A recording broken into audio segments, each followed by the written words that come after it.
वृद्धा पेंशन, बेटियों के लिए, छात्रवृत्ति छात्रों के लिए, मुफ्त पढ़ाई, मुफ्त सिंचाई, मुफ्त दवाई, कौन सोचता है?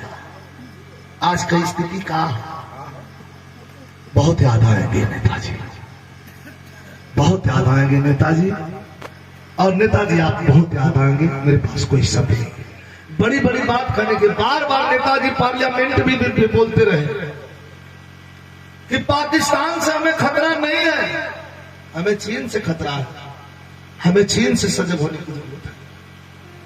लेकिन राजनीति के मैदान में राजनीति की रोटी सेकने वाले जबरदस्ती कुर्सी पर बैठ करके और हिंदुस्तान के कानून के साथ छेड़छाड़ करने वाले, यही रवैया रही और यही दिनचर्या रही तो बाबा साहब भीमराव के बनाए हुए संविधान के साथ भी छेड़छाड़ हो सकती है, कोई रोक नहीं सकता अगर यही रवैया रही तो।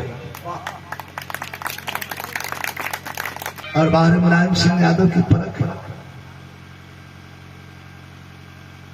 आदमी इस जिंदगी पर आदमी का जन्म पाया है तो गलतियां उससे होती हैं, वो माने या न माने, गलतियां उससे होती रहती है। लेकिन मुलायम सिंह यादव ने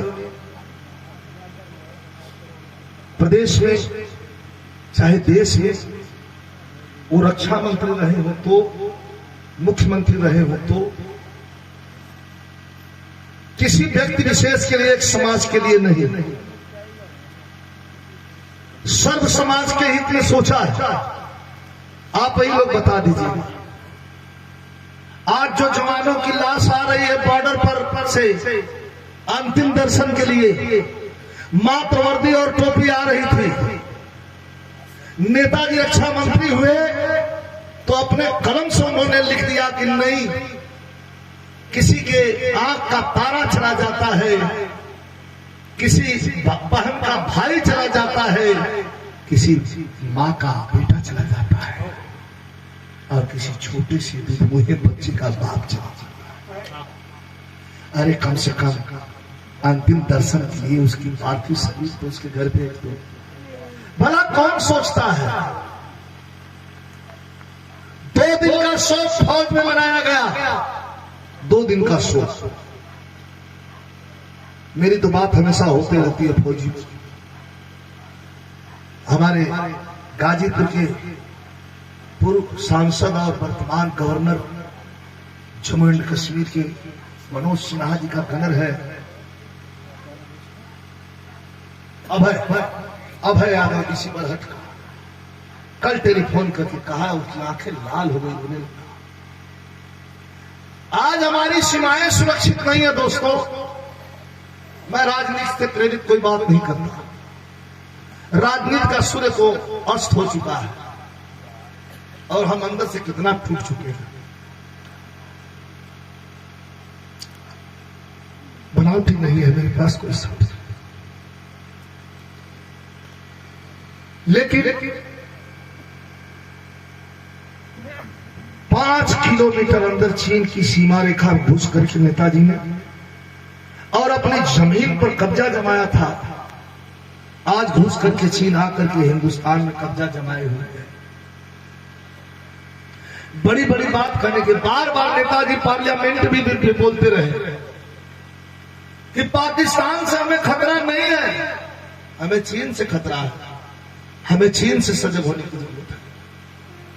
लेकिन राजनीति के मैदान में राजनीति की रोटी सेकने वाले जबरदस्ती कुर्सी पर बैठ करके और हिंदुस्तान के कानून के साथ छेड़छाड़ करने वाले, यही रवैया रही और यही दिनचर्या रही तो बाबा साहब भीमराव के बनाए हुए संविधान के साथ भी छेड़छाड़ हो सकती है, कोई रोक नहीं सकता अगर यही रवैया रही तो।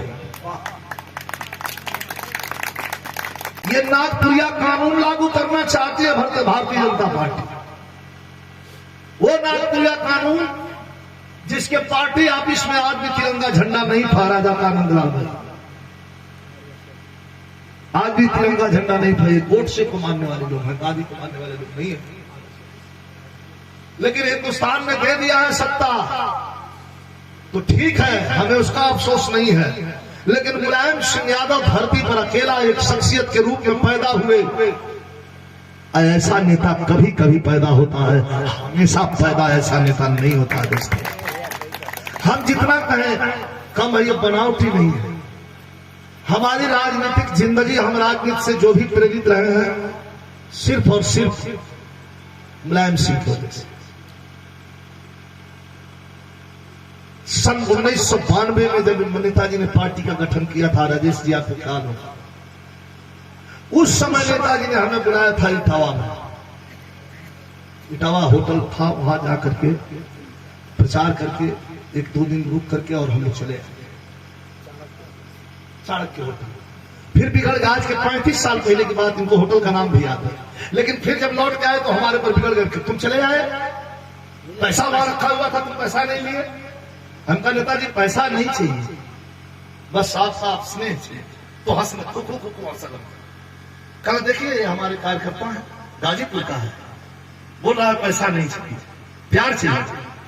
ऐसे ऐसे लोग हैं, अपने खूनों से सींचा है नेताजी ने गरीब मजदूरों को, वृद्धा पेंशन बेटियों के लिए, छात्रवृत्ति छात्रों के लिए, मुफ्त पढ़ाई, मुफ्त सिंचाई, मुफ्त दवाई। कौन सोचता है?